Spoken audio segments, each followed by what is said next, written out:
Assalamualaikum warahmatullahi wabarakatuh. Selamat siang semua. Salam sejahtera bagi kita. Saya sangat bersyukur sekali kita dapat berkumpul di sini dalam keadaan sehat walafiat. Yang terhormat Ibu Nurlina sebagai dosen pengampu mata kuliah protokoler dan public speaking, serta teman-teman yang saya banggakan. Marilah kita ucapkan puji syukur kehadirat Allah Subhanahu wa Ta'ala yang Maha Esa, karena atas berkah, rahmat, dan karunia-Nya kita masih diberikan kesehatan pada masa pandemi COVID-19 ini. Pada kesempatan ini, saya akan menyampaikan sebuah pidato tentang pentingnya vaksinasi COVID-19 di masa pandemi. Adapun beberapa poin dalam pidato ini yaitu manfaat melakukan vaksinasi COVID-19 dan menjelaskan beberapa jenis vaksin yang ada di Indonesia. Seperti yang kita ketahui, pandemi COVID-19 adalah peristiwa menyebarnya virus baru di seluruh dunia. Virus ini pertama kali ditemukan di Wuhan, Cina pada bulan Desember 2019. Pandemi ini didefinisikan sebagai wabah penyakit menular berskala besar yang bisa menyebabkan permasalahan baik dari segi kesehatan maupun dari segi ekonomi. Menurut WHO, COVID-19 dapat menular melalui partikel-partikel yang keluar dari pernapasan ketika individu berada dalam jarak 1 meter.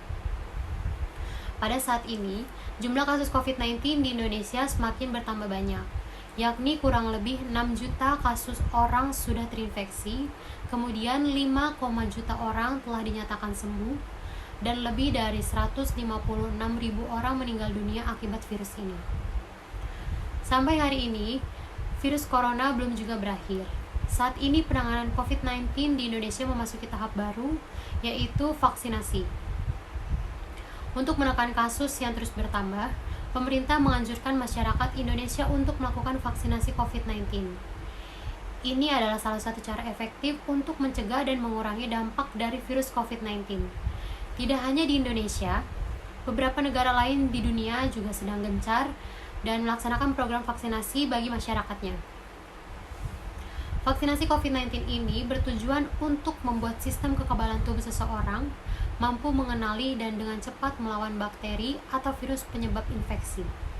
Meskipun tidak 100% bisa melindungi seseorang dari infeksi virus corona, tetapi dilansir dari situs Kementerian Kesehatan Indonesia, vaksinasi COVID-19 telah diuji dan dinyatakan cukup efektif dalam menurunkan resiko serta mengurangi perawatan dan tingkat kematian.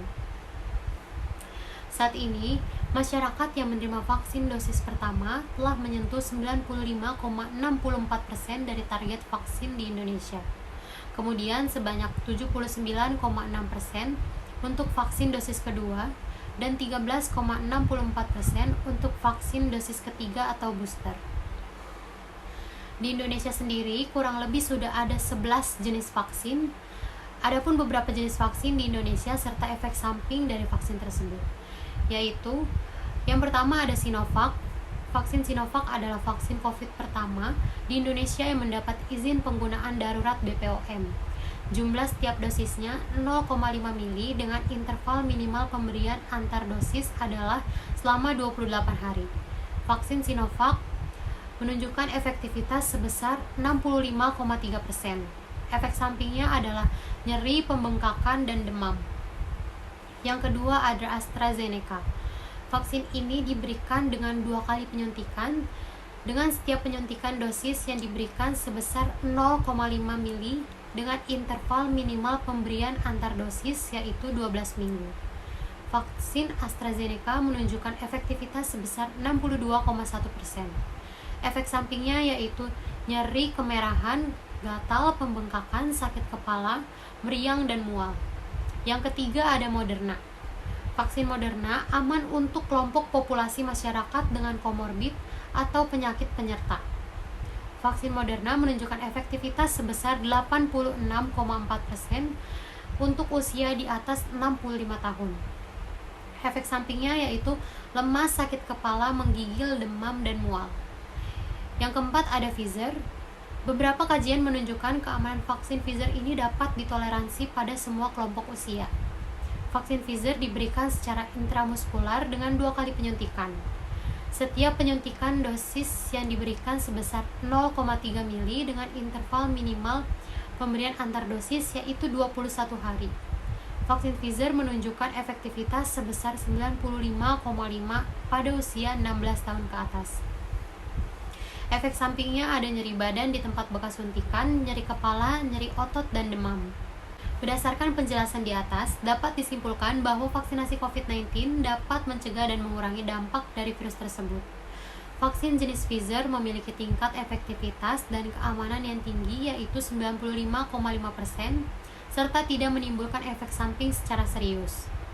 Selain itu, perlunya dilakukan sosialisasi kepada masyarakat mengenai efektivitas dan keamanan vaksin juga sangat dianggap penting agar dapat meningkatkan penerimaan vaksin pada masyarakat. Maka dari itu, kita harus selalu menerapkan protokol kesehatan seperti menggunakan masker, menjaga jarak, menghindari kerumunan, dan jangan lupa untuk mencuci tangan dengan menggunakan sabun. Marilah kita berdoa semoga pandemi ini segera berakhir sehingga kita bisa beraktivitas seperti biasanya dan perekonomian kembali pulih seperti semula.